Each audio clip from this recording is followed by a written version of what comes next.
Hello, sir. Good evening, Prime Minister, sir. How are you? Very well. 58 days on the motorcycle. I'm still alive, so I must be good.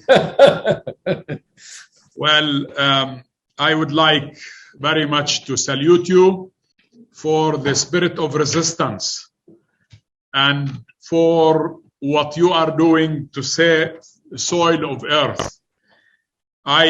This is not the first time that I see you. I have seen some of your videos, and I have realized that I am talking to an exceptional man who is a medical doctor in a way, and a sociologist, an environmentalist, but on top of all, a philosopher. So I congratulate you on what makes you, really, and I appreciate the wisdom that is enclaving your mind. This is something that is very important to us. And also, it is not really strange for an Indian man to become a philosopher. That is where philosophy was born anyhow. It was not born in Greece.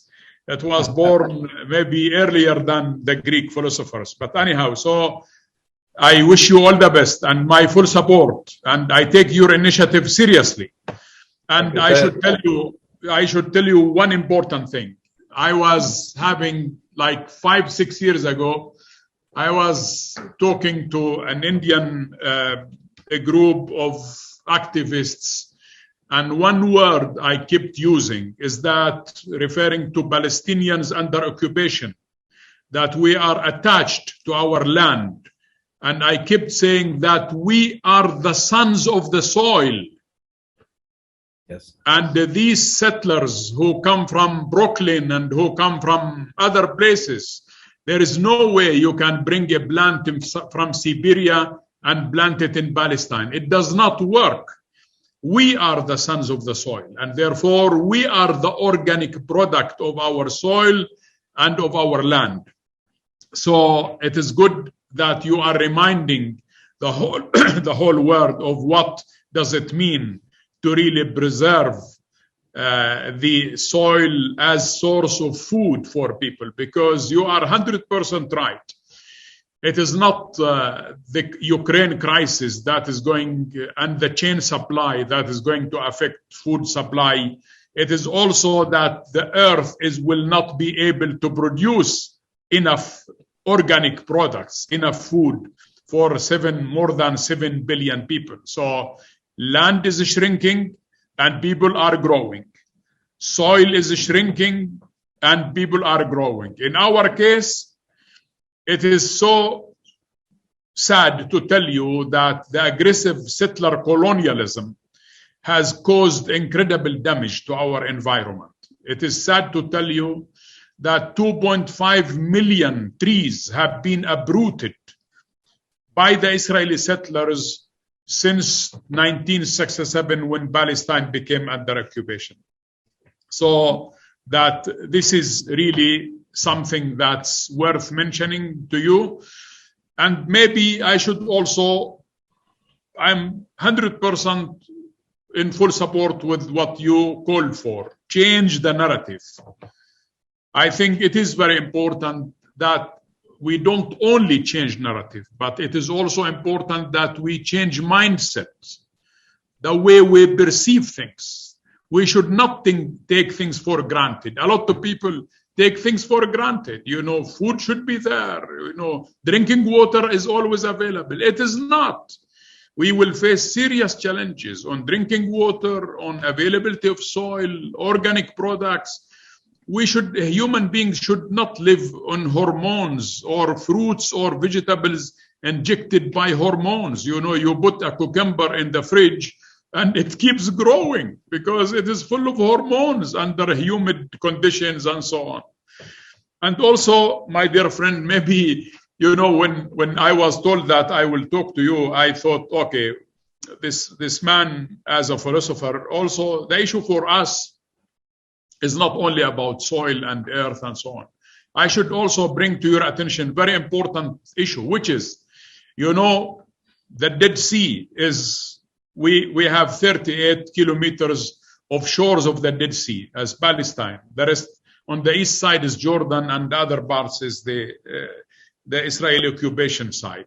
You know, the Dead Sea will have no water at all. It will fully and totally dry up by 2044, according to estimates of experts. So we are really facing serious damages. Dead Sea, it means minerals, it means history, it means the lowest water point on earth, and so on and so forth. So this is also something that needs extra attention in your exercise and in your effort to really bring attention to what is happening in the world. Also, maybe last thing I should tell you, that we are fully engaged here in Palestine in land reclamation to avoid political desertification. What do I mean by that? Political desertification is the Israeli construction of Jewish settlements on the land, on fertile soil, on our mountains, on everywhere. And that is really damaging our environment and creating serious problem that land in Palestine is shrinking and the settlers are taking our source of livelihood. You know, and that's my last point to you, you know, Muslims in general, they believe in one thing, that God created a human being out of salsal. And salsal is actually something similar to clay. And clay is made of soil. So that, you know, if there will be no soil or enough soil, maybe human creatures will shrink also. But this is something that I will leave to your fertile mind to elaborate on that. I salute you and I respect your initiative and my full support of what is needed from the Palestinian side to support you. I'm ready to do that. So, all the best. Thank you very much, sir. And it's a pleasure and a privilege to be talking to you. When we were passing through Palestine, we had about 5 to 6 hours. We thought we will engage with you or somebody in your government, but unfortunately we got stuck in the security for almost 6–7 hours. So it got late and because of that we had to leave. Anyway, what I would like to say, sir, I know the political situations, whatever that is, geopolitical aspects, is not in my power to change that, but I would like to tell people of Palestine that whatever the political situation today may not be the same thing tomorrow. But the most important thing is we must keep our lands alive for future generations. Keeping it alive essentially means keeping the soil rich and alive, because politics will change, national boundaries will change, but the soil has to be alive, because that is a fundamental responsibility we hold for our children and future generations beyond them. So in this context, it is very important, the Palestinian soil, which has been feeding these people for thousands of years, and just a few decades ago, nearly 90% of your economy itself was agriculture. Unfortunately, it has shrunk now for whatever reasons. But the important thing is, no matter which nation we belong to, no matter what kind of strife or troubles we are going through, this is something we have to do as human beings, that we keep our soil alive, because soil is not our property. It's come to us from previous generations. We must pass it on as a living soil for future generations. You were talking about water, sir. I would like to tell you that right now, by somewhere between 2032 to 2035, it is expected 3.5 billion people will be water stressed.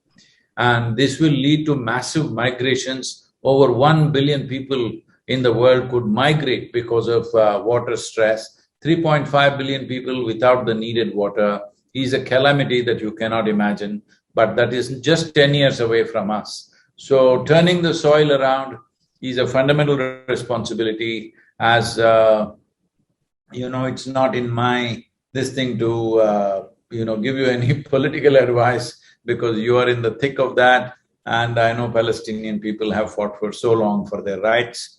I hope that gets resolved. But whichever way, whatever our other conditions are, we must keep our soil alive, because that is where future life will come from.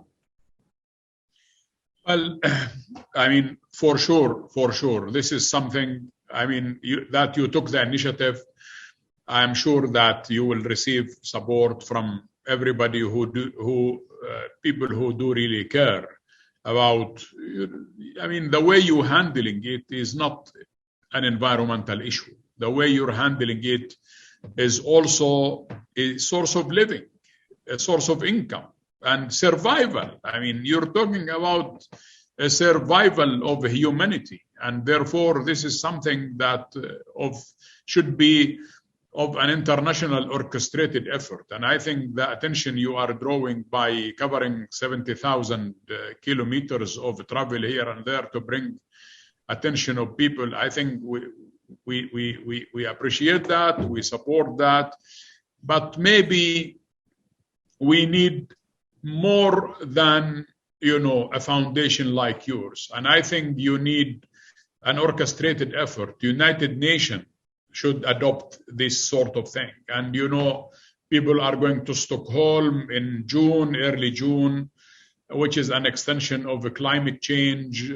So there has to be, I think you will be able to come to Stockholm to speak about your initiative. COP15 happened in Ivory Coast. I was there for 2 days, and we definitely got the attention of all the 197 nations.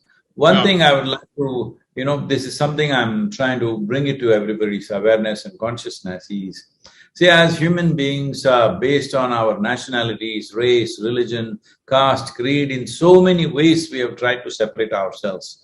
But even if people do not understand what is this all-inclusive consciousness or whatever, at least we must understand we all come from the same soil, we eat of the same soil, when we die we go back to the same soil. So I feel soil is a common factor for all of us, no matter what has happened till now, no matter how confrontational somebody is, and conflicts have happened because of that. But it's important that we don't forget we come from the same soil and we go back to the same soil.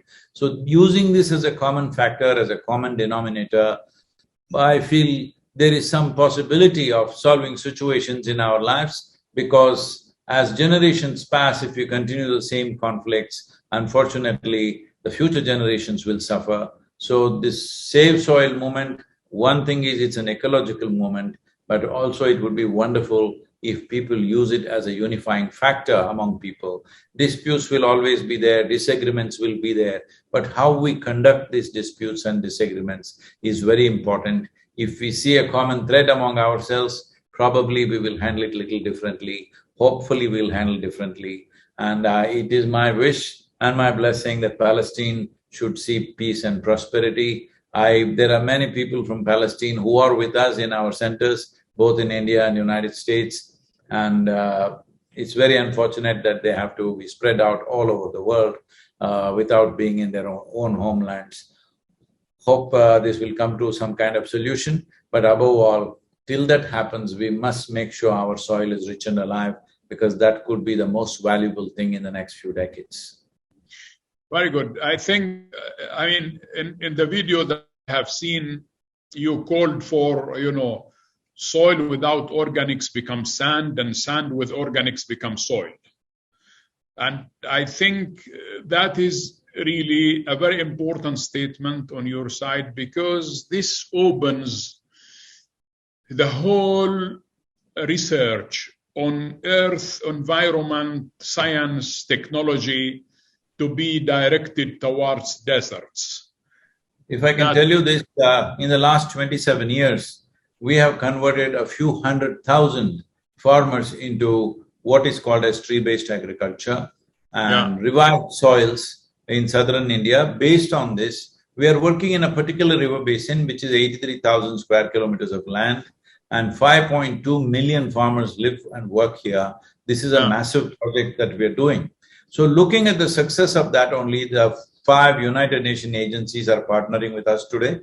Looking at the success of this, the government of India made a detailed project report in toto as we are doing the project for 13 river basins. And now, just this year, about a month and a half ago, government of India allocated $2.3 billion towards these 13 river basins. These 13 river basins put together will account for 67% of India's land. So if these 13 river basins are revived in the next 8 to 12 years' time, as we have done in one river basin, then in many ways India's soil will be above crest. And I will definitely talk to UNCCD, who are our close partners, to see how these kind of projects can be initiated in Palestine. You can also appeal to them. Ibrahim Thiaw is a very committed person. Right now they are in a convention in Ivory Coast. I was there for 2 days and just came here. So we can definitely take this ahead, and after this is over, we're setting up a panel of 25 scientists who will handhold small nations to fulfill this. We have committed to CARICOM nations in Caribbean region to do this also. Definitely we can engage Palestine in this area, particularly through the UN agencies. I feel in Palestine, considering the political situations, it's best that UN agencies involved rather than a private foundation. Very good. I mean, we have really all UN agencies are functioning and working in Palestine, UNDP, UNFPA, United Nations, UNRWA. I mean, nearly every UN agency is actually here. And I take the idea that you propose that Palestine will be part of this. I welcome that, and we are ready to engage with this initiative. Whatever needed to engage us, I will be more than happy to do that.